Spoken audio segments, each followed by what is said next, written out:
सन्धि चैप्टर को संपूर्ण भाव में आलोचना करवा जमती आमको सब कनसेप्ट गोटे वीडियो क्लीयर हो जहाँ भी क्वेश्चन आसिला आम कर कौन बुझे नियम गुड़िक कौन तो आलोचना करदे ये सन्धि कहले कौन बुझिया ना पूर्वपदर शेष वर्ण परपदर प्रथम वर्ण ये पूर्वपद परपद कहले कौन बुझे मन दीटा शब्द नवा धर महा गोटे आ गोटे हूँ इंद्र तो ये कौन हम ना महेंद्र हम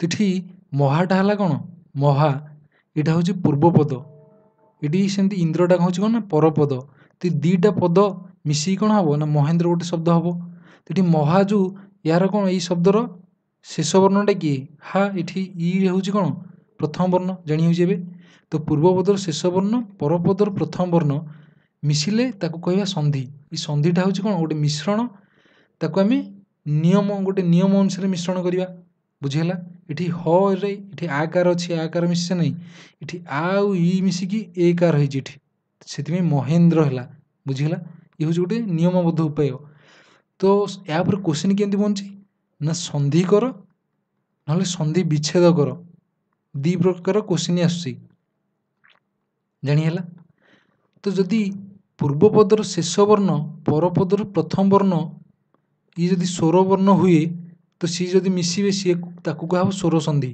जानीला कि शेष वर्ण व्यंजन वर्ण है परपदर प्रथम वर्णटा कौन व्यंजन हो कि स्वर जहाँ भी चलो तो सेठी मिसिले कौन हम ना व्यंजन संधि तक कहवा जानीला कि प्रथम पूर्वपदर शेष वर्णटा कौन हवा दरकार व्यंजन निहाती हवा दरकार सेमती विसर्ग संधि बेले विसर्ग रहा दरकार ये पूर्वपदर शेष सेमती परपदर प्रथम कौन स्वर कि व्यंजन रहिले आम ताको विसर्ग संधि तो तीन प्रकार संधि केमती जानी हो स्वर व्यंजन विसर्ग एबे स्वर संधिर केतेटा नियम देखा या निहाती गोटे नोट्रे खातार नोट कर दियो मन रखा सुविधा हे बुझी हम तो प्रथम अच्छी नियमटा कौन ना अ कि आ सहित जदि आर मिश्रण हम से कौन हम ना आरे कन्भर्ट हो जानी हो चारिटा सूत्र बाहर कौन ना अ सहित अ मिसिव अ सहित आ मिसिव यार उल्टाटा बुझेगा आ गोटे हूँ आ युक्त आ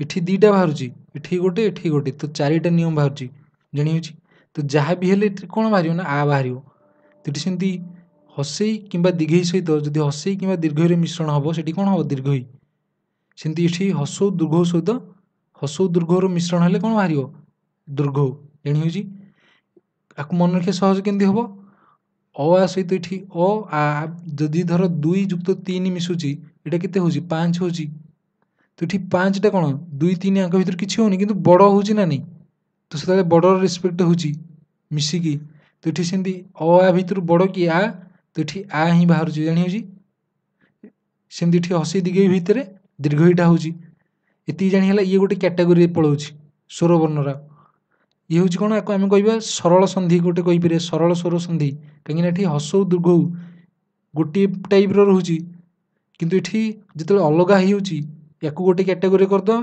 मन रखा सुविधा हो बुझाई भी सुविधा हम अ सहित जदि आम हसई कि दीर्घई मिश्रण हम तो कौन बाहर ना ए हम सेमती अ सहित हसौ दुर्घ हेले ओ अ उ मिसिले ओ हम कि अ दुर्घ मिसिले ओ हम आ सहित रु मिसिले अर हम अर कहले रेफ जो जानुचे महर्षि से अर शुभा हो ना नहीं महर्षि रेफ लगुच से अ सहित ए मिसिले ऐ हम अ सहित जदि ओ कि औ मिसिव सेटा औ हम जानीला चारिटा सूत्र बाहरी पड़ो जितेटा नियम लिखी चारिटा बाहरी पड़ो किंतु आम मन रखा कि सहज हम जानीला केमती लिखाई सेमती हसई दीर्घ सहित जदि अ मिसिव यहाँ उल्टा है देख ये अ सहित हसई दीर्घ मिसला कि ये जिनसा जब उल्टा करदेवी या गोटे कैटेगोरी करदे तो हसई दीर्घ सहित जब अ मिसीज यहाँ इरे कन्भर्ट हम देख इ आ लिखुची इ आकु जदि पढ़ा इ शुभा हो कौन य तो ये सेमती या शुभा हो तो बाहर य तो इ आ मिसिले कौन हम ना या जानीला दीर्घ या से भाई हसई दीर्घ सहित जब उ मिसिव यहाँ यू हो कौन हम ना यू इ उ यू ही हो ना नहीं आपको उच्चारण कले इ यू यू सेमती उ मिसिले ओ वा जानीला आ रही ଏଠି ୱା ହେଇଗଲା, ଏ ରହିବାର ଏଠି ଓ ଏ ହେଇଗଲା। ଏ ନିୟମ ଗୁଡ଼ା ସହଜ ନା ନାହିଁ, ଉଚ୍ଚାରଣ ଅନୁସାରେ ନିୟମ ମନେ ରହିଯିବ ନା ନାହିଁ। ନେକ୍ସଟ ଯଦି ଦେଖିବା ଏଠି କେତେଟା ଭିନ୍ନ ଜିନିଷ ରହିଛି। ଏ ସହିତ ଅ ମିଶିବ, ଏଇଟା କ'ଣ ହେବ ଏ ଅ ଶୁଭା ହେଉଛି ନା, ତାକୁ ଆମେ କହୁଛେ ଅୟ। ଏ ଆଉ ଅ ମିଶିଲେ କ'ଣ ହେବ ନା ଅୟ ସେମିତି ଏଇଟା ଆୟ। ଓ ଅ ମିଶିଲେ ଅବ୍ କହିବା, ତାକୁ କ'ଣ କହିବା? ଓ ଆଉ ଅ ମିଶିଲେ ଅବ୍ ହେବ। ଔ ଆଉ ଉ ମିଶିଲେ ଆବୁ ହେବ। ଜାଣି ହେଲା? ଓ ଆଉ ଅ ମିଶିଲେ କ'ଣ ହେବ? ଅବ୍। ଔ ଆଉ ଉ ମିଶିଲେ କ'ଣ ହେବ? ଆବୁ। ଏଇଟା କେମିତି ହେଉଛି ଦେଖ, ଏ ଆଉ ଅ ଅଛି ନା ନାହିଁ। ଧର ଏଇଟା କେମିତି ହେବ? ଅ ଇ ମିଶିଲେ ଏ ହେବ ନା ନାହିଁ, ତା ସହିତ ଏ ମିଶିଯାଇଛି। ତ ଏଇଟା କ'ଣ ହେଲା? ଅ ଇ ଯୁକ୍ତ ୟ, ତ ୟ। ଆକୁ ଉଚ୍ଚାରଣ ଯଦି କରିଦେବା ଅୟ। ଜାଣି ହେଉଛି ନା ନାହିଁ? ତ ଏଇଭଳି ହେଉଛି। ଏଠି ଅ ଆଉ ଇ ମିଶିକି ହେଉଛି ଏ ସହିତ ଅ ହେଉଛି ଅୟ, ଇଏ ସେଇଭଳି। ତ ଇଏ ହେଲା ସ୍ୱର ସନ୍ଧିର ସବୁତକ ନିୟମ। ୟାକୁ ନୋଟ୍ କରିଦିଅ, ନିହାତି ରିଭାଇଜ୍ କଲାବେଳକୁ। ଏବେ ତାର କୋଶ୍ଚିନ୍ ଦେଖିବା। ଏଠି ଦେଖ, ଭୂର୍ଦ୍ଧ ସନ୍ଧି ବିଚ୍ଛେଦ କଲେ କ'ଣ ହେବ?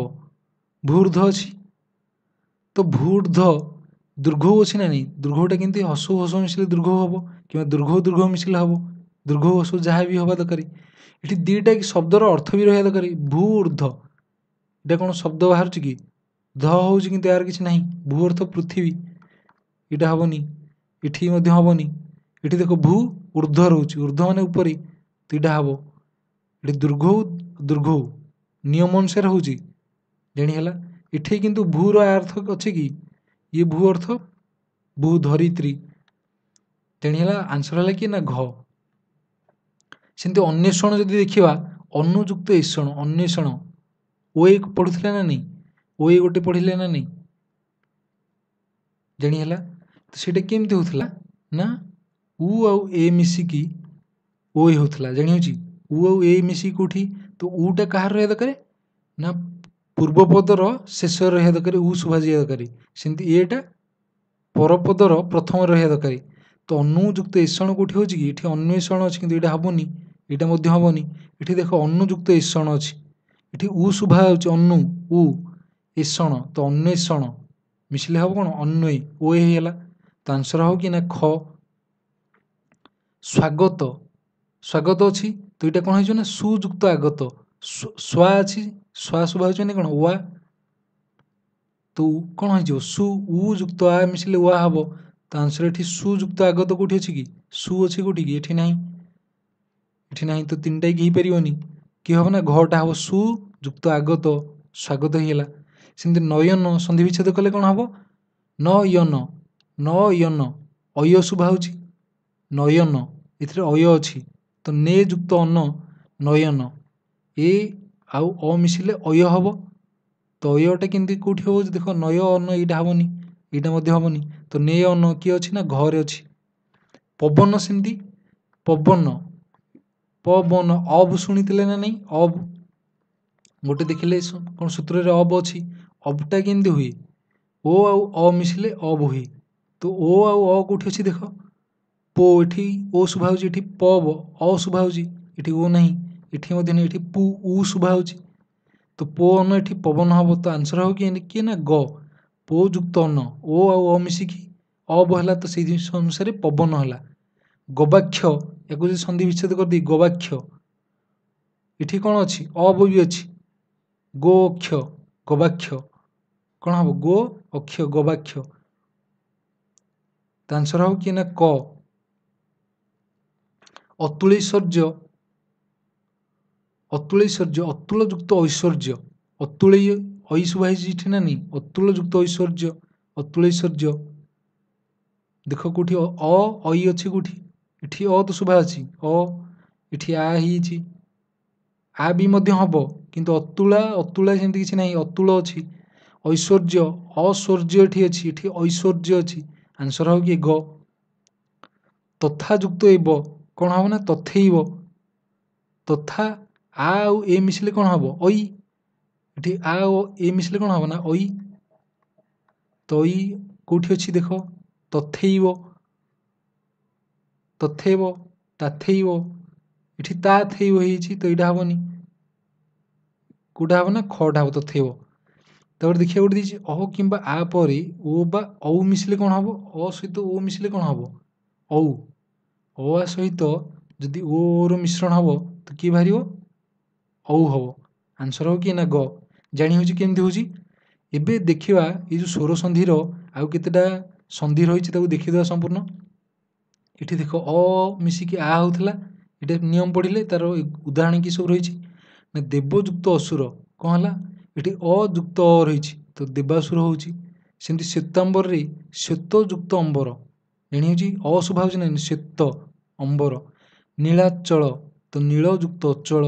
ଗ୍ରାମାଞ୍ଚଳରେ ସେମିତି ଗ୍ରାମ ଯୁକ୍ତ ଅଞ୍ଚଳ। ଦେଖ ଦୁଇଟା କି ଶବ୍ଦ ଯେଉଁ ରହୁଛି ତାର ଅର୍ଥ ନିହାତି ରହୁଛି, ଆଉ ଅର୍ଥ ଅନୁସାରେ କ'ଣ ଉଚ୍ଚାରଣଟା ବି ସେଇଭଳି ହେଉଛି। ଗ୍ରାମ ଅ ଶୁଭା ହେଉଛି, ଅ ମିଶିକି ଏଠି ଅଞ୍ଚଳ ହେଲା, ଅ ମିଶିକି ଏଠି ଆ ହେଲା ଯେଉଁ ଗ୍ରାମାଞ୍ଚଳ ହେଲା। ଅସ୍ତଯୁକ୍ତ ଅଚଳ ଏଇଟା କ'ଣ ହେଉଛି? ଅସ୍ତାଚଳ। ସେମିତି ଅ ଆର ମିଶ୍ରଣରେ କି ହେଉଛି ଆ, ତ ସିଂହ ଯୁକ୍ତ ଆସନ ସିଂହାସନ। ଗୁଣ ଯୁକ୍ତ ଆକାର ଗୁଣାକାର। ଏଠି ବୁଝିହେଲା ନାହିଁ, ଣ ଆ ମିଶିକି ଣା ହେଇଗଲା ଏଠି ଗୁଣା। ଉଚ୍ଚ ଯୁକ୍ତ ଆସନ ଉଚ୍ଚା, ଚ ଆ ମିଶିକି ଏଠି ଆ ଆକାର ହେଇଛି ଉଚ୍ଚା ଆ ହେଇଯାଇଛି, ବୁଝିହେଲା।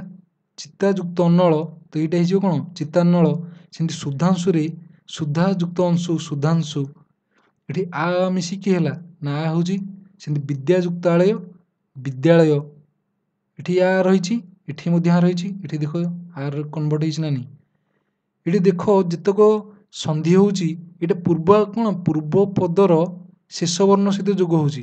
ଏଠି ଯେଉଁ ଦେବ ଅ ଇଏ ଅ ମିଶିକି ୟା ସହିତ ଯୋଗ ହେଇଗଲା ବ ସହିତ, ଏଠି ବ ସହିତ ଯୋଗ ହେଇଛି ନା ନାହିଁ।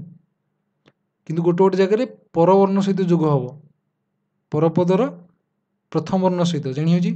ଏଠି କିନ୍ତୁ ଶୁଦ୍ଧ ଯୁକ୍ତ ଆକାର ଆ ସହିତ ଆ ମିଶିଲା ତ ସୁଧାକର ହେଲା। ନେକ୍ସଟ ଦେଖିବା ସେମିତି ଯତୀନ୍ଦ୍ର ଇ ମିଶିଛି, ଏଠି ଇ ମିଶିଛି ଦୀର୍ଘ ଇ ହେଇଛି ଯତୀନ୍ଦ୍ର, ଜାଣି ହେଉଛି ହସି ହସି ମିଶିକି ଦୀର୍ଘ ଇ ହେଇଛି ନା। ସେମିତି ଅତି ଯୁକ୍ତ ଇବ ଅତୀବ ଦୀର୍ଘ ଇ ହେଲା।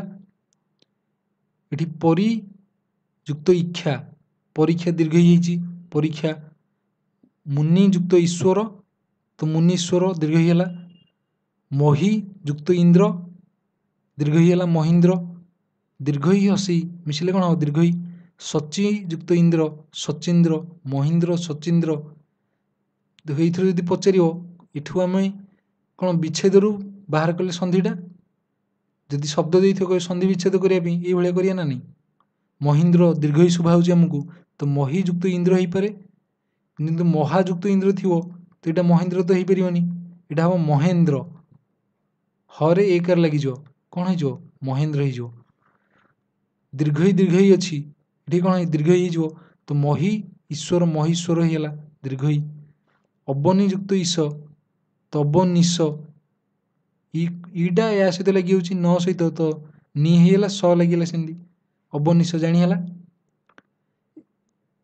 ସୁଯୁକ୍ତ ଉକ୍ତି ଏଠି ହସଉ ଅଛି, ଏଠି ମଧ୍ୟ ହସଉ ଅଛି ତ ଏଇଟା କ'ଣ ହେଇଯାଉଛି? ଦୀର୍ଘ କନଭର୍ଟ ହେଇଯାଉଛି ସୁକ୍ତି। ଏଠି ସାଧୁ ଯୁକ୍ତ ଉଦ୍ୟମ ହସଉ ହସଉ ସାଧୁ ଉଦ୍ୟମ। ପେସେନ୍ସ ରଖିକି ପଢ଼ିବାର ଅଛି ଆକୁ, ବୁଝିଗଲା ନାହିଁ। ପେସେନ୍ସ ରଖିକି ପଢ଼ିଲେ ମାଇଣ୍ଡରେ ବି ଏଣ୍ଟ୍ରି କରିବ। ଯଦି ଗୋଟେ ଗୋଟେ ଥର ରିଡ଼ିଂ ମାରିଦେବା ଆମେ ଜାଣିପାରିବା ନା ନାହିଁ କେମିତି କ'ଣ ହେଉଛି। ଏଠି ଦୀର୍ଘ ହସଉ ହସଉ ମିଶିକି ଦୀର୍ଘ ହେଉଛି ତ ଏଠି ସାଧୁ ଉପଦେଶ ତ ସାଧୁ ଯୁକ୍ତ ଉପଦେଶ ଅଛି, ସାଧୁ ଉପଦେଶ ହେଲେ ସାଧୁ ଉପଦେଶ। ଦୀର୍ଘଟା କେମିତି ହେଉଛି? ହସଉ ହସଉ ଶବ୍ଦକୁ ଭାଙ୍ଗି ପାରିବା ନା ନାହିଁ। ଏଠି ହସଉ ଦୀର୍ଘ ଯଦି ମିଶୁଛି ଦୀର୍ଘ ହେଉଛି ତାର ଉଦାହରଣ କି ସିନ୍ଧୁ ଯୁକ୍ତ ଉର୍ମି ସିନ୍ଧୁର୍ମି। ଲଘୁ ଯୁକ୍ତ ଉର୍ମି ମିଶିଲେ କ'ଣ ହେବ? ଲଘୁର୍ମି। ହସଉ ଏଠି ମଧ୍ୟ ଦୀର୍ଘ କ'ଣ ହେଲା? ଲଘୁ ଉର୍ମି। ଏ ଦୁଇଟାକ ମିଶିଗଲା ଗୋଟେ କ'ଣ ବର୍ଣ୍ଣରେ କନଭର୍ଟ ହେଇଗଲା। ଦୀର୍ଘ ହସଉ ମିଶିକି କ'ଣ ହେବ? କ'ଣ ଦୀର୍ଘ ହେବ ତ ବଧ ଯୁକ୍ତ ଉକ୍ତି, ଏଇଟା ହେଇଯାଉଛି କ'ଣ? ବଧୁକ୍ତି। ଦୀର୍ଘ ମିଶିଲେ କ'ଣ ହେବ? ଦୀର୍ଘ ତ ଭୂ ଯୁକ୍ତ ଉର୍ଦ୍ଧ ଭୂ ଦୀର୍ଘ ଅଛି, ଏଠି ଦୀର୍ଘ ତ ଭୂର୍ଦ୍ଧ ହେଇଗଲା। ନେକ୍ସଟ ଦେଖିବା ଅ ଆଉ ଇ ମିଶିଲେ କ'ଣ ହେବ ନା ଏ। ଶୁଭେଚ୍ଛାରେ ଶୁଭ ଯୁକ୍ତ ଇଚ୍ଛା। ସୁରେନ୍ଦ୍ରରେ ସୁର ଯୁକ୍ତ ଇନ୍ଦ୍ର, এইভাবে ରିଡ଼ିଂ ମାରିବାର ଅଛି। ଗଣେଶରେ ଗଣ ଯୁକ୍ତ ଈଶ, ତ ଅ ଦୀର୍ଘ ଇ ଶବ୍ଦ ବେଳେବେଳେ ସ୍ପେଲିଂ ବି ମନେ ରଖିବାର ଅଛି ଯେ ଏଠି ଈଶଟା କ'ଣ ହସେଇ ନା ଦୀର୍ଘ ଇ, ବୁଝିଗଲା। ଦେବଯୁକ୍ତ ଈଶ ଦେବେଶ, ମହେନ୍ଦ୍ର ମହାଯୁକ୍ତ ଇନ୍ଦ୍ର, ବୁଝିଗଲା। ଆ ଇ ମିଶିକି ହେଲା ନା ଏ।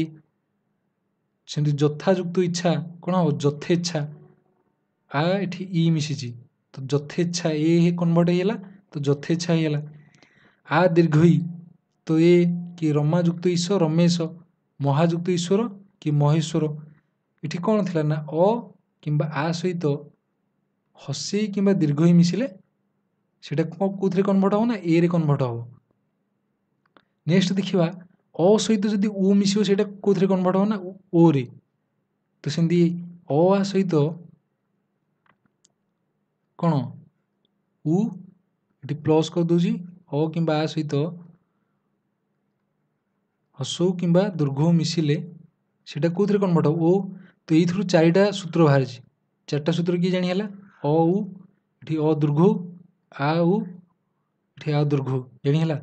ତ ଉଦାହରଣ କି ଦେଖିବା ଏଠି ଲମ୍ବ ଯୁକ୍ତ ଉଦର, ଲମ୍ବୋଦର। ପୁରୁଷୋତ୍ତମରେ କିଏ ସେମିତି ପୁରୁଷ ଯୁକ୍ତ ଉତ୍ତମ, ପୁରୁଷ ଯୁକ୍ତ ଉତ୍ତମ। ନବୋଢ଼ା ନବଯୁକ୍ତ ଉଢ଼ା, ନବଯୁକ୍ତ ଉଢ଼ା। ଚଳର୍ମୀ ଚଳଯୁକ୍ତ ଉର୍ମୀ। ମହୋଦଧି ଏଠି ମହୋଦଧି ମହାଯୁକ୍ତ ଉଦ୍ଦଧି, ବୁଝିହେଲା। ଗଙ୍ଗୋଦକ ଗଙ୍ଗା, ମହୋର୍ମୀ ମହାଯୁକ୍ତ ଉର୍ମୀ। ଆମକୁ ଯଦି ଥରେ ଥରେ ୟାକୁ ରିଡ଼ିଂ ମାରିଦେବା ଆମ ମାଇଣ୍ଡରେ ଫିଟ୍ ହେଇଯିବ। କିନ୍ତୁ ଦେଖ ଏଠି ଦେଖ ମହାଯୁକ୍ତ ଉର୍ମୀ ଅଛି, ଏ ଶବ୍ଦଟା ୟାକୁ ଜଣେ ଏମିତି ଭାବିପାରିବ ମହଯୁକ୍ତ ଉର୍ମୀ ମଧ୍ୟ ହେଇପାରିବ। ଏଠି ମହ ନା ମହା କେଉଁଟା ଠିକ୍ ଆମେ ରିଡ଼ିଂ ମାରିବା ଦ୍ୱାରା ହିଁ ଜାଣିପାରିବା, ବୁଝିହେଲାନି। ମହ ଅର୍ଥ କୌଣସି ଆକ୍ଷରିକ ଅର୍ଥ ମିଳୁନି ଶବ୍ଦର, ବୁଝିହେଲାନି। ତ ମହାଟା ହବ ଠିକ୍, ତ ମହ ହେଇପାରିବନି।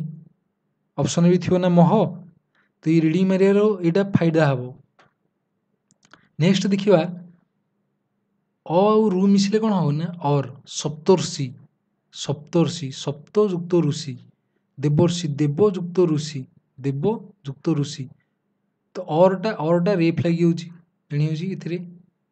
ଏଠି ଦେଖ ଅର ଏଇଟା ପରବର୍ତ୍ତୀ ବର୍ଣ୍ଣରେ ଲାଗୁଛି, ଯେଉଁ ସପ୍ତଯୁକ୍ତ ଋଷି ହେଇଛି ଅର ହେଲା ଏଠି ସ ସହିତ ରେଫ୍ ଯୋଗ ହେଲା ଜାଣି ହେଉଛି।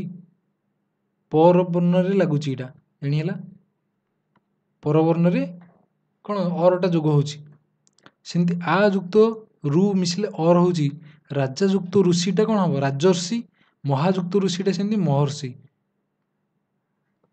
ବୁଝିହେଲା ନା ନାହିଁ। ଏବେ ଦେଖିବା ଅ ସହିତ ଏ ମିଶିଲେ ଏ, ଅ ସହିତ ଏ ଐ ଯାହା ମିଶିଲେ ସେଇଟା କ'ଣ ଐରେ କନଭର୍ଟ ହେଇଯିବ ଜାଣିହେଲା। ଏବେ ଦେଖ ହିତ ଯୁକ୍ତ ଏସି ହିତୈଷୀ, ଜନୈକ ଜନଯୁକ୍ତ ଏକ, ଅ ଏ ମିଶିଲା ଜନେଇ। ଅତୁଳ ଐଶ୍ୱର୍ଯ୍ୟ ଅ ଐ ଅତୁଳ ଐଶ୍ୱର୍ଯ୍ୟ, ଏ କ୍ୱେଶ୍ଚିନ୍ଟା କରିଥିଲେ ନା। ତଥାଯୁକ୍ତ ଏବ ତଥୈବ, ମହାଯୁକ୍ତ ଐଶ୍ୱର୍ଯ୍ୟ ମହେଶ୍ୱର୍ଯ୍ୟ। ଏଠି ହ ସହିତ ଐ ଲାଗିଗଲା ହଇ ହେଇଛି ମହିଶ୍ୱର୍ଯ୍ୟ। ଅ ଆଉ ଉ ମିଶିଲେ କ'ଣ ହବ ନା ଔ, ସେମିତି ଔ ମିଶିଲେ ଔ, ଆ ସହିତ ମିଶିଲେ ଔ ଜାଣି ହେଲା। ଚାରିଟା ସୂତ୍ର ଗୋଟିଏ ଥରେ କେମିତି ମନେ ରଖିପାରିବା? ଅ କିମ୍ବା ଆ ସହିତ ଓ କିମ୍ବା ଔର ଯଦି ମିଶ୍ରଣ ହବ ସେଇଟା କେଉଁଥିରେ କନଭର୍ଟ ହେଇଯିବ ନା ଔ। ତ ଏଠି ଜଳଯୁକ୍ତ ଓଘ ସେଇଟା କେଉଁଥିରେ କନଭର୍ଟ ହେଇଯିବ ନା ଜଳୌଘ। ବିମ୍ବୋଷ୍ଠ ବ୍ୟତିକ୍ରମ ଏଇଟା ବିମ୍ବ ଯୁକ୍ତ ଓଷ୍ଠ, ବିମ୍ବ।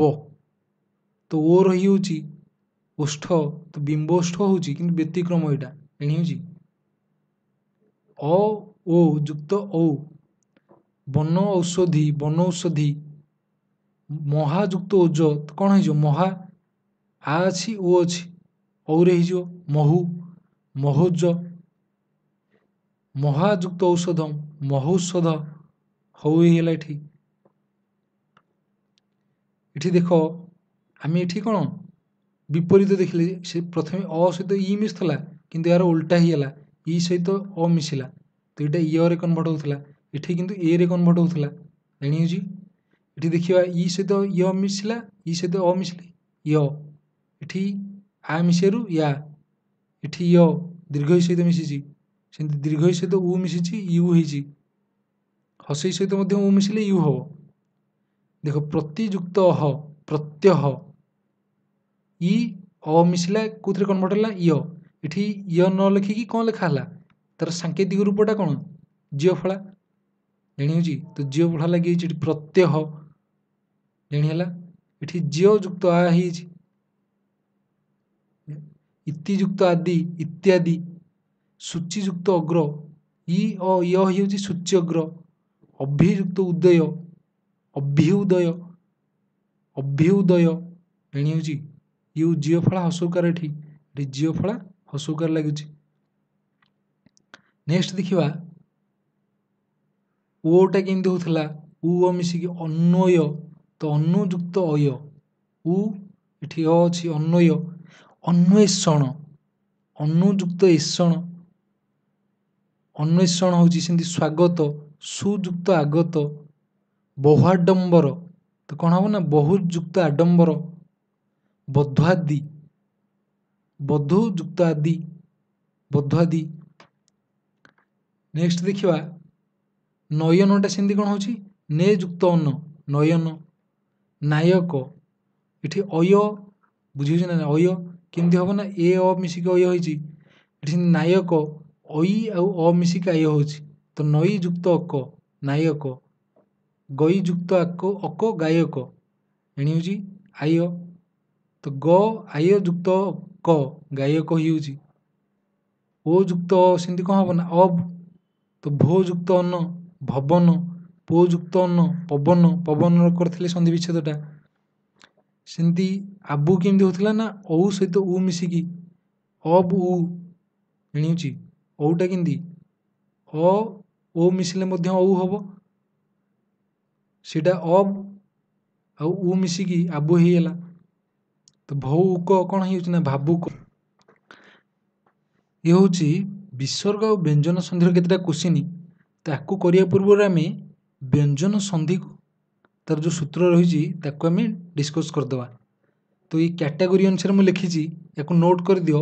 ଏଠି ତ ଦ ସହିତ ଚ ଛ ଯଦି ମିଶୁଛି, ତ ଦ ଏଠି କ'ଣ ମାନେ ପୂର୍ବ ପଦର ଶେଷ ବର୍ଣ୍ଣରେ ତ ଦ ଅଛି, ପରପଦରେ ଚ ଛ ଅଛି, ତ ସେଇ ସମୟରେ କ'ଣ ହେବ ନା ତ ଦ ଜାଗାରେ ଚଟା ଆସିବ, ଚଟା ଇଏ ଚ ଛ ସହିତ ମିଶିକି ଦ୍ୱିତୀୟ ଚ କିମ୍ବା ଦ୍ୱିତୀୟ ଛରେ କନଭର୍ଟ ହେବ, ଜାଣି ହେଲା। ଦ୍ୱିତୀୟ ଚ କିମ୍ବା ଦ୍ୱିତୀୟ ଛରେ କନଭର୍ଟ ହେବ। ସେମିତି ଏଠି ତ ଦ ସହିତ ଜ ଝ ମିଶୁଛି, ଜଟା ସେମିତି ପରପଦରେ ଯୋଗ ହେବ, ଏଠି ପରପଦ ଲେଖିଛି ତ ପରପଦରେ ଯୋଗ ହେବ, ଜ ସହିତ ଜ ମିଶିବ, ସେମିତି ତ ଦ ସହିତ ଡ ଅଛି, ତ ଏଠି ଡଟା ସେଇ ଏହା ସହିତ ଡ ସହିତ ମିଶିକି ପରପଦରେ ଯୋଗ ହେବ, ଜାଣି ହେଉଛି। ତ ଦ ସହିତ ଯେତେବେଳେ ହ ଆସୁଥିବ ସେଇଟା କ'ଣ ହେବ ନା ଅବ୍ଧରେ କନଭର୍ଟ ହେଇଯିବ, କେଉଁଥିରେ ଅବ୍ଧ। ତ ଦ ସହିତ ଲ ଆସିଲେ ସେଇଟା ଳରେ କନଭର୍ଟ ହେଇଯିବ, ଲ ଲ ମିଶିଯିବ।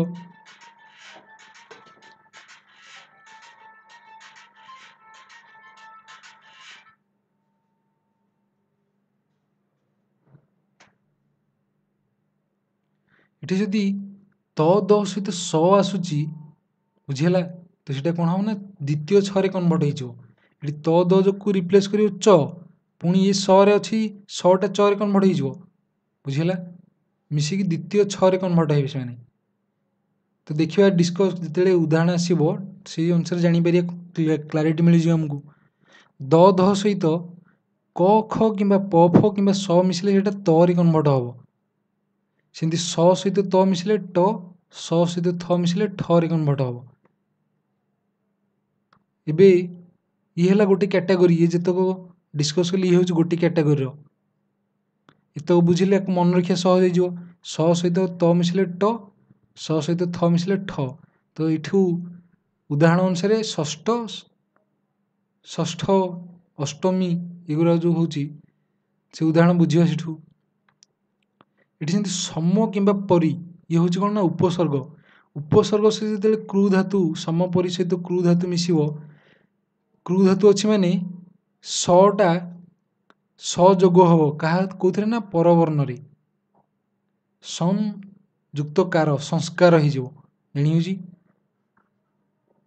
से मन रख सम आउ परी या नोट कले नोट कर दियो किंतु उदाहरण होची व्यंजन सहित यदि छ मिशुची सेटा द्वितीय छ रे कन्वर्ट होची केमती नहीं व्यंजनटा जदि शुभा होची धर अनु कि धर अंतस्थित स्वर वर्णटा पर च आसवा दरकार अनु ये लिखी इठी न अच्छी ना नहीं कौन व्यंजन किंतु शुभा होची कौन उ अनु तो ये है अंतस्थित स्वरवर्णटा के जानी उ शुभा होची तो जो ये थी या पर च से जोग हम बुझी च जोग हम ये चटा छ सहित जोग हो द्वितीय छ कन्वर्ट हम सेमती मोर केतेटा कैटेगोरी रही म को गोटे कैटेगोरी करदे म सहित जब अवर्गीय व्यंजन वर्गीय अवर्गीय जानी वर्गीय किए कचट तप सेमती अवर्गीय व्यंजन जब मिशुची म सहित से अनुसारे कन्वर्ट हो किंतु म सहित जब व्यंजन वर्गीय व्यंजन मिसिबो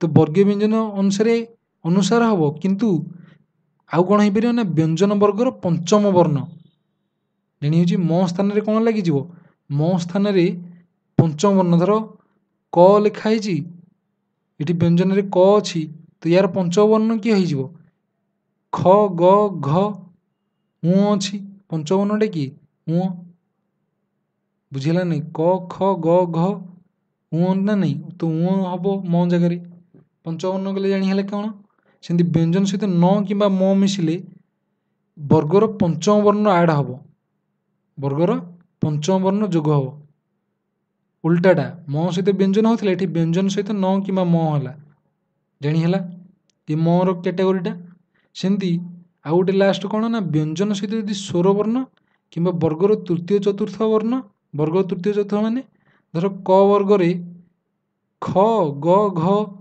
ता भर तृतीय चतुर्थ किए ना ग घटा हूँ तृतीय चतुर्थ ये सेमती ज रल ब ह बुझे व्यंजन सहित स्वर वर्ण कि तृतीय चतुर्थ वर्ण कि ज रल ब ह या भर जहाँ भी गोटे मिसी से वर्गर तृतीय वर्ण हम वर्ग तृतीय वर्ण ठीक किए क ख ग भर तृतीय वर्ण किए ना ग उदाहरण कले कम्प्लीटली माइंड रे मन रही किंतु ये सूत्र को लिखि दियो देख ये लिखाई दिक् जुक्त अंत ये कौन हो ना दिगंत ये लास्ट सूत्रटा जो पढ़ले ये दिक् क अच्छी व्यंजन ये अ बुझीगला स्वर वर्ण यहाँ अ तो मिसिक कौन हम ना दिगंत होती वर्गर ये क वर्गर तृतीय वर्णटा किए ग तो ग आड़ है दिक् जुक्त अंत दिगंत उत जुक्त जापन त वर्गर देखा त थ द तो उत जुक्त जापन उद्जापन द रे कन्वर्ट होगा दिक् जुक्त गज दिग्गज दिक् जुक्त गज कौन है ना दिग्गज कटा ये ग रे कन्वर्ट हो उत जुक्त घाटन उद्घाटन तो जगह किए आसला द आसला बाक जुक्त ईश बागीश क जगह किए आसला ग तृतीय वर्ण जोग हो जानी हो ना नहीं निच जुक्त अंत निजंत दिक् जुक्त बलय दिग्बलय जयत जुक्त रथ जयद्रथ नेक्स्ट देखा जानीला से ये देख चलत जुक्त चित्र अच्छी ये त अच्छी ये च जोग हो तो कौन हम त जगह च आसो देख त च आउ इ च इ किंतु ये त जगह च आसो च च मिसिकी द्वितीय च हम ये इ रही कौन है हसी लगी तो चलत जुक्त चित्र द्वितीय च कन्वर्ट होगा चलचित्र उत जुक्त चारण उच्चारण द्वितीय च आसला किंतु उत जुक्त छेद त कि द पर पढ़ी ना च छ आसिले कौन हम द्वितीय छ कन्वर्ट हम उच्छेद है विपद चय विपदचय तद जुक्त छवि तछवि सेमती ज झ कथा कही तो देख उत जुक्त ज्वल ज लगे दीटा उज्ज्वल होगा ये जो त जगह ज रिप्लेस हम जटा या सहित मिसिबो परवर्ण जो पर वर्णर प्रथम पर शब्दर प्रथम वर्ण लगी तो ज मिसिकी द्वितीय ज कन्वर्ट होगा उज्ज्वल होगा सेमती जगत जुक्त जननी जगत जननी होगा विपद जुक्त जनक विपदजनक है द ये ज मिसी बृहत झटिकार सेमती ତ ଜାଗାରେ କିଠି ଜ ରିପ୍ଲେସ୍ ହେବ, ଜ ଯୋଗ ହେବ ନା, ଜ ଝ ସହିତ ମିଶିକି ଜ ହେଲା ଏଠି। ବୃହତ୍ ଝଟିକା, ବିପଦ ଯୁକ୍ତ ଝଟିକା, ବିପଦ ଝଟିକା ଜାଣି ହେଲା। ଏଠି ଦ ଜାଗାରେ ଜ ଆସିବ, ବୁଝିହେଲା। ଏଠି ଦ ଲେଖା ହେଇଛି କିନ୍ତୁ ଏଠି ଜ, ବିପଦ ଝଟିକା। ନେକ୍ସଟ ଦେଖିବା ଡ କଥା କହୁଥିଲେ, ତ ପରେ ତ କିମ୍ବା ଦ ପରେ ଡ ଆସିବ। ଏ ତ ଦ ଜାଗାରେ ଡ ରିପ୍ଲେସ୍ କରିବ, ଇଏ ଡଟା ୟା ସହିତ ମିଶିବ, ତ ଦୁଇଟା ଡ ହେଇଯାଉଛି। ସେମିତି ଉତ୍ ଯୁକ୍ତ ଡିନ, ଉଡ୍ଡୀନ, ଦୁଇଟା ଡ ଆସିଲା ନା। ଏଠି କେମିତି ଲେଖିଛି ୟାକୁ, ଡ ଡ ଦୁଇଟା ଡ। ତତ୍ ଯୁକ୍ତ ଡିଣ୍ଡିମ, ତଡିଣ୍ଡିମ, ତ ସେମିତି ଡ କଥା ଗଲା। ତ ହ ମିଶିଲେ କ'ଣ ହୁଏ ନା ଅବ୍ଧ, ତ ଉତ୍ ଯୁକ୍ତ ହାର, ଉଦ୍ଧାର ହବ। ସେମିତି ତଦ୍ ଯୁକ୍ତ ହିତ, ତଦ୍ଧିତ, ଉତ୍ ଯୁକ୍ତ ହତ, ଜାଣି ହେଉଛି ନା ନାହିଁ। ଏଠି ଅବ୍ଧ ଜାଣି ହେଲା, ଉଦ୍ଧତ। ଇ ଭାଇ ଆକୁ ବୁଝିବାର ଅଛି, ବୁଝିହେଲେ ସହଜ ଲାଗିବ, ନ ବୁଝିପାରିଲେ କଷ୍ଟ ଲାଗିବ ନିହାତି। ଏଠି ଜାଣିବାର ଅଛି, ସମୟ ଟିକେ ଦେବାର ଅଛି। ଉତ୍ ଯୁକ୍ତ ହାର, ଉଦ୍ଧାର, ଉତ୍ ଯୁକ୍ତ ଲେଖ, ଏଠି କ'ଣ ହେଇଛି ତ ସହିତ ଲ ମିଶୁଛି, ତ ଉଲ୍ଲେଖ ହବ। ତ ଯୁକ୍ତ ଲକ୍ଷଣ, ଲ ଲାଗିଲା ନାହିଁ, ତ ଲକ୍ଷଣ। ଦ କିନ୍ତୁ ରହିଲାନି, ତା ଜାଗାରେ ଲ ଆସିଲା, ଲ ଲ ମିଶିକି ଲ ହେଇଗଲା, ଦ୍ୱିତୀୟ ଲ, ଲ ତଳେ ଲ ଫଳା ଲାଗିଗଲା, ତ ଲକ୍ଷଣ ହେଇଗଲା। ସେମିତି ଉତ୍ ଯୁକ୍ତ ଶୃଙ୍ଖଳ, ତ ସହିତ ସ ମିଶିଲେ କ'ଣ ହୁଏ ନା ଦ୍ୱିତୀୟ ଛରେ କନଭର୍ଟ ହୁଏ, ଟା ଜାଗାରେ ଛ ଲାଗିଯିବ, ତ ଉଚ୍ଛୃଙ୍ଖଳ ହେଇଗଲା। ଉତ୍ ଯୁକ୍ତ ଶ୍ୱାସ, ଉଚ୍ଛ୍ୱାସ, ବୁଝିଲା, ତ ସ ପଳଉଛି। ବିପଦ ଯୁକ୍ତ ଶଙ୍କା, ବିପଦ ଛଙ୍କା। ଆପାତ ଯୁକ୍ତ କାଳ, ଦ ସହିତ କ ମିଶିଲା, ତ କ'ଣ ହେଇଛି ନା ଆପାତ କାଳ। ଏଇଟା କ'ଣ ଗୋଟେ କେସ୍ଟା ଗୋଟେ ପଢ଼ିଥିଲେ, କ'ଣ ନା ଦ କିମ୍ବା ଧ ପରେ ଯଦି କ, ଖ କିମ୍ବା ପ ଫ କିମ୍ବା ସ ଆସେ, ତ ତା ସହିତ କ'ଣ ସେଇଟା କ'ଣ ହେବ ନା ତ ଆଡ଼ ହେବ। ସେ ସବୁ ମିଶିକି କ'ଣ ହେବ ନା ତ ଆଡ଼ କରିବ। ଏଠି ଦ କ ମିଶିକି କେଉଁଥିରେ କନଭର୍ଟ ହେଲା ନା ତ। ଆପାତ ଦ ଜାଗାରେ କ'ଣ ଆସିଲା ତ ଆପାତ କାଳ, ଆପାତ କାଳ, ପୂର୍ବବର୍ଣ୍ଣ ଯୋଗ ହେଲା। ତଦ୍ ଯୁକ୍ତ ପର, ତତ୍ପର। କ୍ଷୁତ୍ ଯୁକ୍ତ ପିପାସା, ସେମିତି କ୍ଷୁତ୍ ପିପାସା, ଜାଣି ହେଉଛି। ଧ ଜାଗାରେ କ'ଣ ଆସୁଛି ତ ଆସିଯାଉଛି। ନେକ୍ସଟ ଦେଖିବା, ଏଠି ଦେଖ ଆମେ 9 ମର କ୍ୟାଟାଗୋରୀରେ ପଢ଼ୁଥିଲେ। 9 ମ ଅନୁସାରେ ଜଗତ ଯୁକ୍ତ ନାଥ, ତ ପରେ ନ କିମ୍ବା ମ ଯଦି ଆସିବ ତ କ'ଣ ହୁଏ ନା ତ ଜାଗାରେ ଯେଉଁ ତର ବର୍ଗର ପଞ୍ଚମ ବର୍ଣ୍ଣଟା କି ତ ଥ ଦ ଧ ନ, ତ ଏଇ ନଟା ପରେ ଯୋଗ ହେବ, ପରପଦରେ ଯୋଗ ହେଇଯିବ। ତ ନ ସହିତ ନ ଯୋଗ ହେଇଯିବ, ନା ହେଇଯିବ ଜଗନ୍ନାଥ, ଜାଣି ହେଲା। ଏଠି ତ ନ, ତ ଜାଗାରେ ନ ଆସିଲା ହାରି, ନ ମିଶିକି ନା ହେଇଗଲା, ଜାଣି ହେଲା ନାହିଁ। ବାକ୍ମୟ, ତ କ ବର୍ଗର କିଏ ନା ପଞ୍ଚବର୍ଣ୍ଣଟା ଉଁ, ତ ବାଙ୍କ୍ମୟ ହେଇଯାଉଛି। ମୃତ୍ ଯୁକ୍ତମୟ, ମୃଣ୍ମୟ, କ'ଣ ହେଲା ମୃଣ୍ମୟ। ତମୟ, ତ ବର୍ଗରେ ତ ଥ ଦ ଧ ନ ରହୁଛି, ନ ମ ମିଶିଲେ ମ କରିଦେଉଛି। ଏଇଟା ଯାହା ଏଇଟା ବି ସେଇଆ, ବୁଝିଲା, ନ ଏକା ଭଳି। ତ ଚିତ୍ ଯୁକ୍ତମୟ କ'ଣ ହେଇଯାଉଛି ନା ଚିନ୍ମୟ।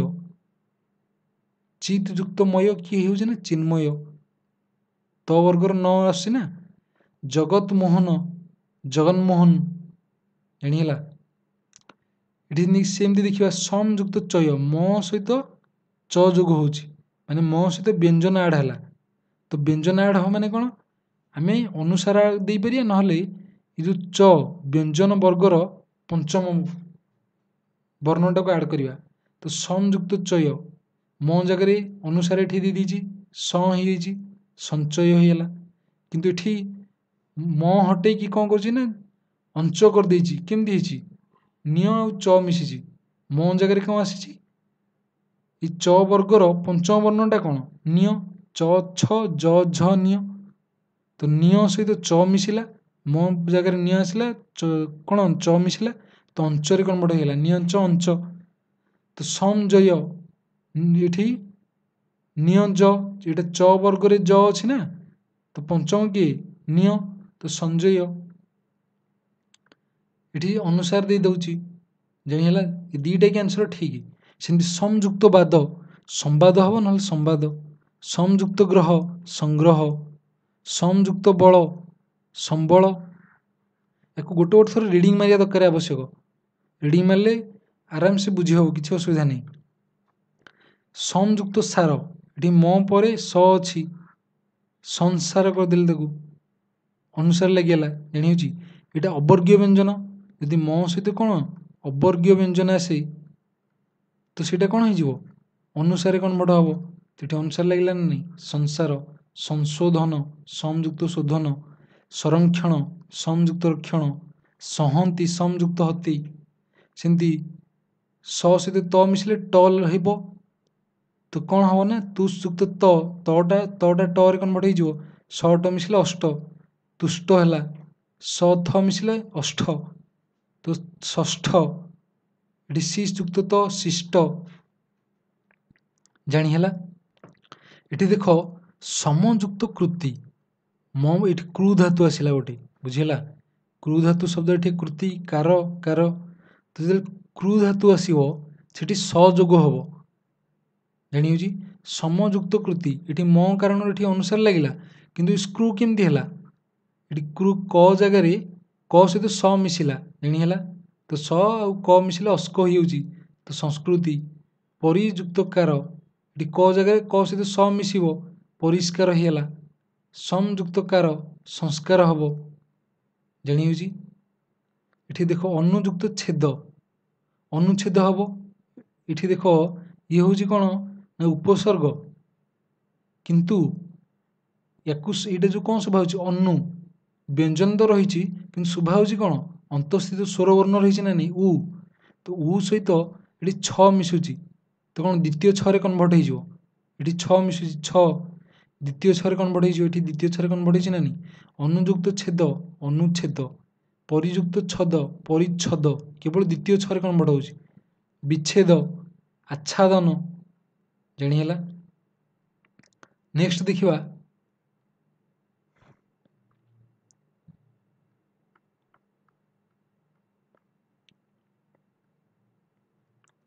ତ ଦେଖ यार क्वेश्चन जो देखिए मृण्मय या सन्धि विच्छेद कले कौन हम मृण्मय पढ़ी ना न म हूँ न म मिशिजी तो त वर्गर पंचम वर्ण हूँ देख त वर्गर पंचम वर्ण कौन हम मृतृणमय ना मृतमय ना मृण्मय ना मय यहाँ हेनी यहाँ हेनी इठ न रोचे यहाँ हेनी तो त वर्गर त थ द ध न रोचे तो न सहित म मिसिकी म हुए यहाँ म बा म जानीला किंतु मृण्मय अपेक्षा मृण्मयटा शुभा हूँ भल से मृतयुक्तमय मृण्म कौन मृण्मय न हो मृण्मय है आंसर हम कि ना क। इठी अनुच्छेद सन्धि विच्छेद कले कौन हम अनुच्छेद कौन हम ना अनु ये पढ़िले अनुयुक्त छेद देख अनुयुक्त छेद कौटी अच्छी द्वितीय छे देती कि यहाँ कौन गोटे छ तो दीटा की ऑप्शन एका कर देती आंसर गोटे क को नवा यहाँ कौन द्वितीय छ नुह बुझीगला क्योंटी ठीक पचार आमको निरीक्षण निरीक्षण निरीक्षण तो न हसीकार प्रथम रहा दरकार तो ये दीर्घ ही रही तो न हसी ये अच्छी किंतु रे दीर्घ ही रहा दरकार तो घ हम आंसर क्योंटी ठीक पचार तो अधोगति अधोगति आंसर हो कि ना अधोगति बुझीगला कटा हूँ अधोगतिटा ठीक आंसर। परिष्कार सन्धि विच्छेद कर परिष्कार पढ़िले परियुक्त कार क्रू धातु अच्छी क्रू धातु अनुसार सयोग हम तो सी अनुसार ये अस्क हो परिष्कार आंसर हो कि ना क। इठी तो डायरेक्ट अस्क अस्क दे दी तो यहाँ हेनी ये परियुक्त कार हेनी ये षोड़श देती षोड़श सन्धि विच्छेद कले कौन हम यहाँ कौन सर्ट युक्त दश ये एक्सेप्शनल जिनस मन रखा पड़ो षोड़श येटा नुह अस नुह देख भी एठू जो देखा ऑप्शन को ये अस सब किसी अच्छी कि असर अर्थ मिलूँ कि ये षोड़श गोटे संख्या को कौच ना षोड़श ଏଠି ଦେଖ ଷଟ ଯୁକ୍ତ 10 ଇଏ ଗୋଟେ ସଂଖ୍ୟାକୁ ଦର୍ଶାଇଲା, କିନ୍ତୁ ଏଇ ସଂଖ୍ୟା ସହିତ କୌଣସି ରିଲେଟେଡ୍ ନଥିଲା, ତ ଘଟା ହେବ ଆନ୍ସର ଷଟ ଯୁକ୍ତ 10। ଷଟ 10 ମିଶିଲେ କ'ଣ ହେବ ନା 16 ଘ। ସେଇ ଜିନିଷଟା ଏଠି ସନ୍ଧି, ଏଠି ବିଚ୍ଛେଦ କହିଛି। ବୃହତ ଯୁକ୍ତ ପତି ସନ୍ଧି ବିଚ୍ଛେଦ କଲେ କ'ଣ ହେବ, ତ ଆଉ ପ ମିଶିବ ଏଠି କହିଛି। ଯେତେବେଳେ ତ ସହିତ ପ ଆସିବ କ'ଣ ହେବ, ତ ଆଉ ପ ଅଛି ନା, ଆମେ ପଢ଼ିଥିଲେ ଗୋଟେ ସ୍ପେଶିଆଲ କ୍ୟାଟେଗୋରୀ, ତ କିମ୍ବା ଦ ସହିତ କ ଖ ପ ଫ ସ ଥିଲେ ତ ପ କ'ଣ ହେବ ନା ଏଠି ସ ଗୋଟେ ଆଡ଼ ହେବ, କ'ଣ ହେବ ନା ସ ଯୋଗ ହେବ। ତ ବୃହତ ଯୁକ୍ତ ପତି ପରବର୍ଣ୍ଣରେ ସ ଯୋଗ ହେଇଯିବ, ବୃହସ୍ପତି ହେଇଯିବ। ତ ବୃହସ୍ପତିରେ କୋଉଟା ଠିକ୍ ଆନ୍ସର, ତ ଗଟା ବୃହସ୍ପତି। ଜାଣିଗଲେ ଏଠି ଅସ୍ପ ଅଛି, ଏଠି ମଧ୍ୟ ଅସ୍ପ ଅଛି, କିନ୍ତୁ ଆନ୍ସର ବୃହସ୍ପତି ଏଇଟା। ଏଠି ଦେଖ ଜଗଦୀଶ୍ୱର ଅଛି, ତ ସନ୍ଧି ବିଚ୍ଛେଦ କଲେ କ'ଣ ହେବ, ଆମେ ଗୋଟେ ପଢ଼ିଥିଲେ ଦିକ୍ ଯୁକ୍ତ ଅନ୍ତ, ଦିକ୍ ଯୁକ୍ତ ଅନ୍ତ, ଏଇଟା ହେଉଥିଲା କ'ଣ ନା ଦିଗନ୍ତ। ଏଠି କ ଜାଗାରେ ଗ କେମିତି ଆସେ, ଏଇଟା ରୁଲ୍ ଅନୁସାରେ ଯଦି ବ୍ୟଞ୍ଜନ ଥିବ ତାପରେ ସ୍ୱରବର୍ଣ୍ଣ ଆସୁଥିବ, ତ ବ୍ୟଞ୍ଜନ ଯେଉଁ ବର୍ଗ ଥିବ ସେଇ ବର୍ଗର ତୃତୀୟ ବର୍ଣ୍ଣ ହେଇଯିବ। ଏଠି ସେମିତି ଜଗଦୀଶ୍ୱରଟା ଜଗତ ଯୁକ୍ତ ଈଶ୍ୱର, ତ ଥ ଦ, ତ ଜଗତ ଯୁକ୍ତ ଈଶ୍ୱର ହବ, ଆନ୍ସର ହବ କି ଏକ। ଜାଣି ହେଲା, ତ ଖ ହବନି ଏଠି, ଘ ହବନି, ତ ତୃତୀୟ ବର୍ଣ୍ଣ ଅନୁସାରେ ଆନ୍ସର ହେଲା କି ଜଗତ ଯୁକ୍ତ ଈଶ୍ୱର। ନେକ୍ସଟ ଦେଖିବା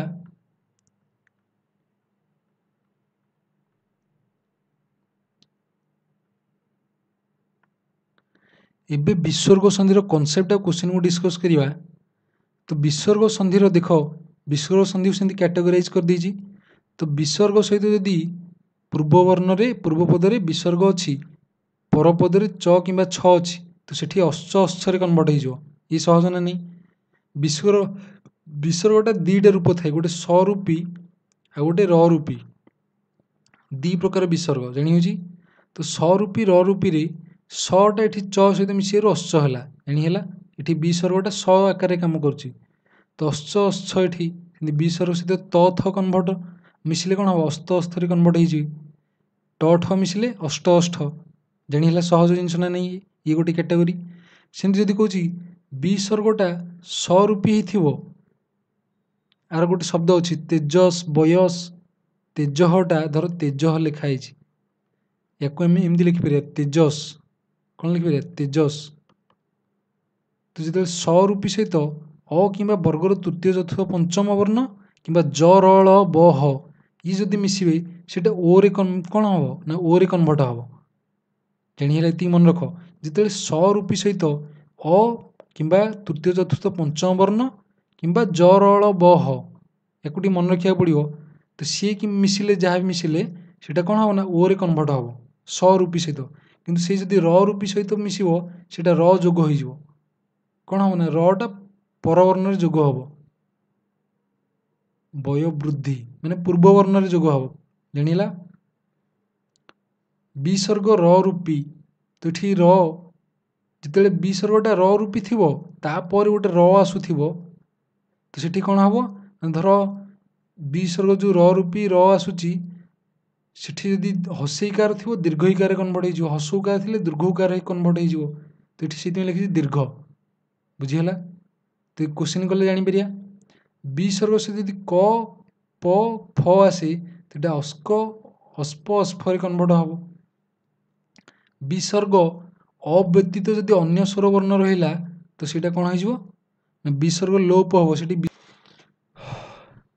ଏଠି ଦେଖ ବିସର୍ଗ ସନ୍ଧିର ର ରୂପୀ ସରୂପୀ କଥା କହୁଥିଲେ, ଏଠି ପ୍ରାତଃ ଲେଖା ହେଇଛି କିନ୍ତୁ ପ୍ରାତର, ବୁଝିହେଲା। ୟାକୁ ଯଦି ବିସର୍ଗଟା ହଟେଇକି ଏଇଭଳି ପଢ଼ିବା ତାକୁ ପଢ଼ିବା ପ୍ରାତର, ପ୍ରାତଃ। ଦୁହୁଟା ଦୂର, ମନଃ ମନସ୍ ସରୂପୀ ଏଠି ତେଜସ୍, ଅନ୍ତର ଅନ୍ତଃ, ନିର୍ ଏଟା ନିହି ର ରୂପୀ ଚାରିଟା ଜାଣି ହେଲା, ପ୍ରାତରଃ ଅନ୍ତର, ଦୂର ନିର୍। ଏଠି ସେମିତି ଯଶସ୍ ରଜସ୍ ଏ ସରୂପୀ, ତ ଯଶଃ ରଜଃ, ତ ସରୂପୀ ଜାଣି ହେଲା, ର ରୂପୀ କ'ଣ ଜାଣି ହେଲା। ଏବେ ଦେଖ ନଭଃ ଯୁକ୍ତ ଚର, ନଭଃ ବିସର୍ଗ ଅଛି, ବିସର୍ଗ ସହିତ ଚ ମିଶିଲା ତ କ'ଣ ହେବ? ଏଇଟା ସ ରୂପୀ ନଭସ୍, ନଭଟା କ'ଣ ନଭସ୍, ତ ନଭସ୍ ଯୁକ୍ତ ଚର, ସ ରୂପୀ ସହିତ ଚ ମିଶିଲା ଅଶ୍ଚରେ କନ୍ଭର୍ଟ ହେବ, ତ ନଭଶ୍ଚର ହେଲା, ଜାଣି ହେଲା। ନିହି ଯୁକ୍ତ ଚୟ, ତ ନିଶ୍ଚୟ ହେଲା, ନିହି ଯୁକ୍ତ ଚୟ କ'ଣ ହେବ? ବିସର୍ଗ ସହିତ ଚ ମିଶିଲା ଅଶ୍ଚ କନ୍ଭର୍ଟ ହେଲା ନିଶ୍ଚୟ। ଏଠି ଦୁଶ୍ଚିନ୍ତା, ଦୁଶ୍ଚିନ୍ତା, ଶିର ଯୁକ୍ତ ଛେଦ, ଶିରହ ଯୁକ୍ତ ଛେଦ କ'ଣ ହେବ? ଶିରଚ୍ଛେଦ, ଅଶ୍ଚ ଛେଦ ଏଠି ଛ ଅଛି, ଏଇଟା ଅଶ୍ଚରେ କନ୍ଭର୍ଟ ହେଲା, ଜାଣି ହେଲା, ଶିରଚ୍ଛେଦ। ଧନୁ ଯୁକ୍ତ ଟଙ୍କାର କ'ଣ ହେବ ନା ଧନୁଷ ଟଙ୍କାର, ଧନୁ ଯୁକ୍ତ ଟଙ୍କାର, ଧନୁଷ ଟଙ୍କାର, ଟ ଅଛି ଅଷ୍ଟରେ କନ୍ଭର୍ଟ ହେଲା। ତ ମନଃ ଯୁକ୍ତ ତାପ, ତ ଅଛି ଅସ୍ତରେ କନ୍ଭର୍ଟ ହେବ, ତ ମନଃ ଯୁକ୍ତ ତାପ, ମନସ୍ତାପ। ଦୁଃ ଯୁକ୍ତ ତର, ଦୁସ୍ତର। ଜାଣି ହେଉଛି ଗୋଟେ କ୍ୟାଟାଗୋରୀ ନିୟମଟା କେମିତି ଆପ୍ଲିକେବୁଲ୍ ହେଲା। ଏଠି ଅଶ୍ଚ, ଅଶ୍ଚ, ଅଷ୍ଟ, ଅସ୍ତ, ଅସ୍ତ ଏଗୁଡ଼ାକ। ଏବେ ଦେଖିବା, ଦେଖ ଓରେ କେମିତି କନ୍ଭର୍ଟ ହେଉଥିଲା। ଯେତେବେଳେ ସ ରୂପୀ ରହୁଥିଲା, ସ୍ୱରବର୍ଣ୍ଣ ରହୁଥିଲା, ଆଉ କ'ଣ ରହୁଥିଲା? ଜ ର ଳ ବ ହ ରହୁଥିଲା, କ'ଣ ରହୁଥିଲା? ଜ ର ଳ ବ କିମ୍ବା ହ ଇଏ ରହେ, ନହେଲେ ତୃତୀୟ ଚତୁର୍ଥ ପଞ୍ଚମ ବର୍ଣ୍ଣ ରହିବ, ଜାଣି ହେଲା। ସେଇ ଅନୁସାରେ କ'ଣ ହେବ? ଓରେ କନ୍ଭର୍ଟ ହେବ। ତ ଏଠି ଦେଖ ଶିରହ ଯୁକ୍ତ ବ୍ୟଥା, ଶିରହ ଯୁକ୍ତ ବ୍ୟଥା, ଏଇଟା ପ ବର୍ଗର ଦେଖ, ଏଠି ବିସର୍ଗ ତ ରହିଛି କିନ୍ତୁ ପ ବର୍ଗକୁ ଦେଖ, ପ ଫ ବ, ଏଠି ତୃତୀୟ ବର୍ଣ୍ଣ ଆସୁଛି ବ, ତ ଶିରହ ଯୁକ୍ତ ବ୍ୟଥା, ତ କ'ଣ ହେଇଛି ନା ଓ ଲାଗିଯିବ, ଶିର ବ୍ୟଥା, ଓଟା କାହା ସହିତ ନା ପୂର୍ବ ବର୍ଣ୍ଣରେ ଲାଗିବ, ତ ଶିର ବ୍ୟଥା ହେଲା, ଜାଣି ହେଲା। ଓ କୋଉଠି ଲାଗୁଛି? ଶିର ବ୍ୟଥା। ମନୋଯୋଗ, ଓ ଲାଗିଛି ମନ ହେଇଛି, ତ ମନଃ ଯୁକ୍ତ ଯୋଗ। ତତଃ ଯୁକ୍ତ ଅଧିକ, ତତ୍ତ୍ୱଧିକ, କ'ଣ ହେବ ନା ତତ୍ତ୍ୱଧିକ।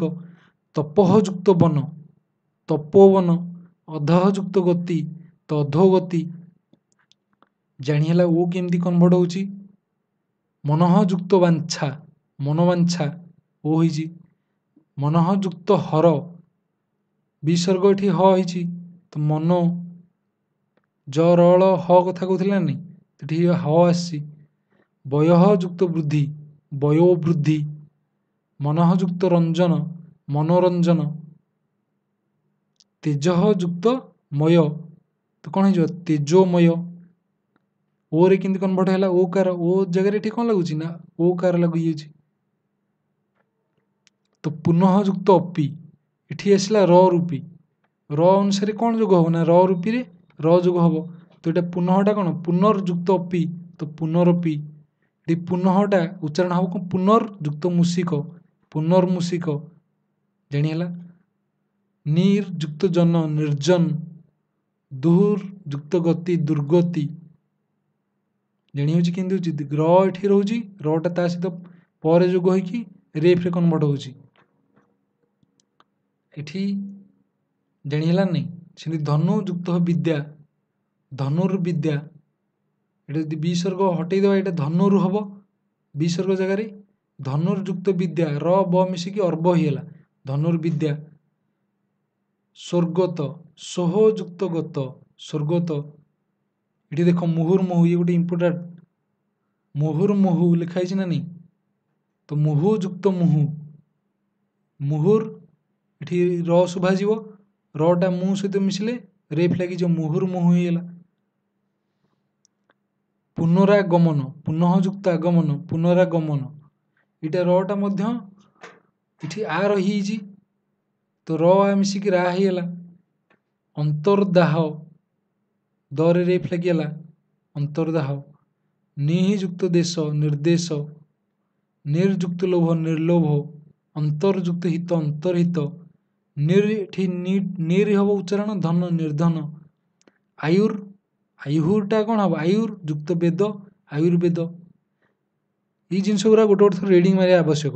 ନେକ୍ସଟ କ୍ୱେଶ୍ଚିନ୍ ଦେଖ, ମନଃ ଯୁକ୍ତ କାମନା ଅଛି, ଏଠି ବିସର୍ଗ ସହିତ କ ପ ଫ ମିଶିଲେ ଆମେ ପଢ଼ିଥିଲେ ଅସ୍କ, ଅସ୍ପ, ଅସ୍ଫ ଏଗୁଡ଼ା ହେବ। ତ ମନଃ ଯୁକ୍ତ କାମନା, ମନସ୍କାମନା, ଅସ୍କରେ କନ୍ଭର୍ଟ ହେଲା। ନିଃ ଯୁକ୍ତ ଫଳ, ନିଷ୍ଫଳ। ନିଃ ଯୁକ୍ତ ପାପ, ନିଷ୍ପାପ ଅସ୍ପରେ କନ୍ଭର୍ଟ ହେଉଛି, ଜାଣିହେଲା। ସେମିତି ଧନୁଃ ଯୁକ୍ତ ପାଣି, ଧନୁଷ୍ ପାଣି ଅସ୍ପ ହେଲା। ନମଃ ଯୁକ୍ତ କାର, ନମସ୍କାର। ପୁରଃ ଯୁକ୍ତ କାର, ପୁରସ୍କାର। ଆମେ ର ରୂପୀରେ ପଢ଼ିଥିଲେ ଯେ ବିସର୍ଗ ସହିତ ଯଦି ବିସର୍ଗ ପରେ ଯଦି ର ଆସେ, ର ରୂପୀ ସହିତ ଯଦି ର ଆସିବ, ର ମିଶିକି ଯେତେବେଳେ ଥିବ ହସେଇଟା ଦୀର୍ଘରେ କନ୍ଭର୍ଟ ହେବ କିମ୍ବା ହସଉଟା ଦୀର୍ଘରେ କନ୍ଭର୍ଟ ହେବ, ଜାଣିହେଲା। ତ ହସେଇଟା ଦୀର୍ଘରେ କନ୍ଭର୍ଟ ହେବ। ଏଠି ଦେଖ ନିହି ଯୁକ୍ତ ରସ ଅଛି, ଏଇଟା ନିର୍ ଯୁକ୍ତ ରସ, ଜାଣି ହେଉଛି ର ରହିଯାଉଛି। ତ ବିସର୍ଗ ଲୋପ କ'ଣ ହେଲା, ଲୋପ ହେବ। ତ ଏଠି ନି ହେଇଯିବ, ଦୀର୍ଘ ହେଇଯିବ, କ'ଣ ହେବ ଦୀର୍ଘରେ କନ୍ଭର୍ଟ ହେବ। ଚକ୍ଷୁ ଯୁକ୍ତ ରୋଗ, ସେଟା ଚକ୍ଷୁ ହସଉଟା ଦୀର୍ଘରେ କନ୍ଭର୍ଟ ହେବ, ବିସର୍ଗ କିଛି ରହିବନି, ଚକ୍ଷୁ ରୋଗ। ନିହି ଯୁକ୍ତ ରବ, ନିରବ ହେବ। ସେମିତି ଏଠି ଅତଃ ଯୁକ୍ତ ଏବ, ଅତଏବ ହେବ, ଜାଣିହେଲା। ତ ଇଏ ହେଲା ବିସର୍ଗ ସନ୍ଧିର ଉଦାହରଣ ସବୁ। ତ ବିସର୍ଗ ସନ୍ଧିର ଉଦାହରଣ ସବୁ ଜାଣିହେଲେ ଏବେ ତାର କେତେଟା କୋଶ୍ଚିନ୍ କରିଦେବା।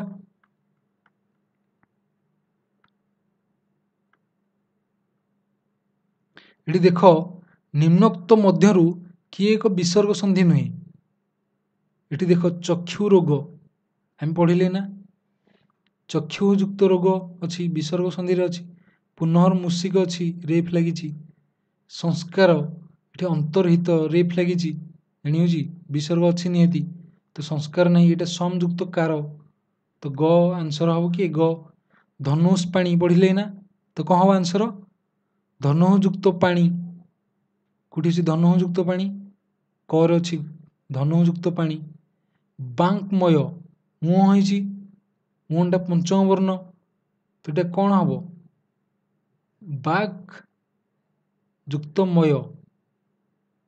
ତାର ସନ୍ଧି ବିଚ୍ଛେଦ କଲେ କ'ଣ ହେବ, ବାକ୍ ଯୁକ୍ତମୟ, ବାଙ୍କ୍ମୟ। ମୁହଁ ହେଉଛି ନା ପଞ୍ଚମ ବର୍ଣ୍ଣ ଆସୁଛି, ପଞ୍ଚବର୍ଣ୍ଣ କେତେବେଳେ ଆସିବ, ଯେତେବେଳେ ବ୍ୟଞ୍ଜନ ସହିତ ମ ମିଶୁଛି, ନାଇଁ।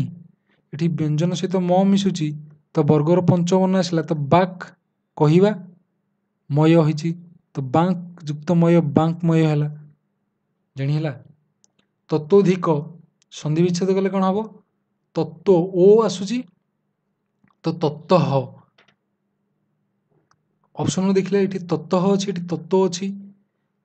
ଅ ଉ ତ ମିଶିକି ମଧ୍ୟ ଓ ହେଇପାରିବ, କିନ୍ତୁ ଦେଖ ଏଠି ତତଃ ବିସର୍ଗ ଅଛି, ଅ ଅଛି, ତତସ୍ ଯୁକ୍ତ ଅଧିକ, ସ୍ୱରୂପୀ ରହୁଛି, ସ୍ୱରବର୍ଣ୍ଣ ଆସୁଛି, ତ ଓ ହେବ, ତତଃ ଯୁକ୍ତ ଅଧିକ, ଜାଣିହେଲା ଇଏ ହେବନି। ଶିଶ୍ ଯୁକ୍ତ ତ, ଏଟା ଟରେ କନ୍ଭର୍ଟ ହେଇଯିବ, ସ ସହିତ ଟ ମିଶିଲେ କ'ଣ ଅଷ୍ଟ, ତ ଶିଷ୍ଟ। ଖ ପରିଚ୍ଛେଦ, ଏହି ଶବ୍ଦ ସହିତ ସନ୍ଧିଗତ ସମ୍ପର୍କ ଥିବା ଶବ୍ଦଟି କିଏ, ତ ପରିଚ୍ଛେଦ କିଏ ରହିଛି ଏଠି, ପରିଚ୍ଛେଦ ଦ୍ୱିତୀୟ ଛରେ କନ୍ଭର୍ଟ ହେଉଛି, ତ ଦ୍ୱିତୀୟ ଛରେ କେଉଁଠି କନ୍ଭର୍ଟ ହେଉଛି, ସେ ହେଉଛି ସନ୍ଧିଗତ ସମ୍ପର୍କ ରହିଛି, ଏ ସବୁ ଦ୍ୱିତୀୟ ଛରେ କନ୍ଭର୍ଟ ହେଉଛନ୍ତି।